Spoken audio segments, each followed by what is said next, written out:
I'm on my way to Chick-Fil-A and it's raining like crazy. I'm hoping that keeps people away and that I won't have to wait in line forever, but we shall see.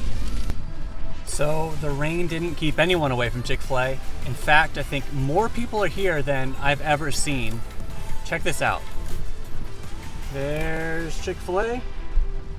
And I'm all the way in the middle of the road. 1 hour later.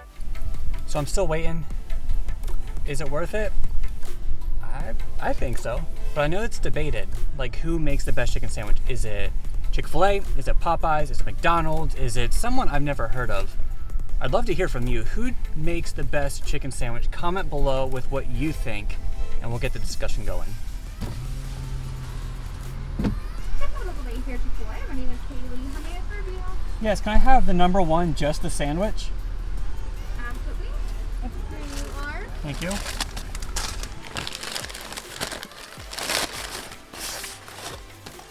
So what makes a Chick-fil-A sandwich so good? Is it the bread, the chicken itself, the pickles, or is it the sauce? Now, let's pause here because I know I'm gonna get hate for this, all right? I'm not using Chick-fil-A sauce. Unpopular opinion, Chick-fil-A sauce is gross. So no need to comment, no need to message us. I'm already aware, you'll be fine. So which one of these things makes a Chick-fil-A sandwich so good? I actually think it's not any one of these things, but when all of these things come together, all of these different pieces come together, they make one awesome thing. Now, in a weird way, this is actually what Jesus had pictured for the church. You see, one of Jesus' final prayers was that the church, that it would be united, that despite all of their differences, they'd be able to put their differences aside and all come together to make one awesome thing. Now, there are a lot of different things that get in the way of this happening. You know, you might not hang out with people who are in a different group or in a different gender or in a different grade or upperclassmen or underclassmen or people who go to a different school or whatever,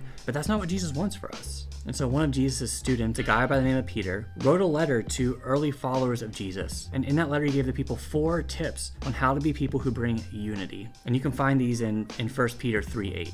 The first thing that he says is just sympathize with each other. It means that you try and understand what other people are feeling. Paul, who wrote a lot of the New Testament, he actually said, weep with those who weep, so be sad with those who are sad and rejoice with those who are rejoicing. So if someone's sad, be sad with them. If someone's happy, be happy with them. Be willing to acknowledge other people's emotions. It shows that you genuinely care about them as a person.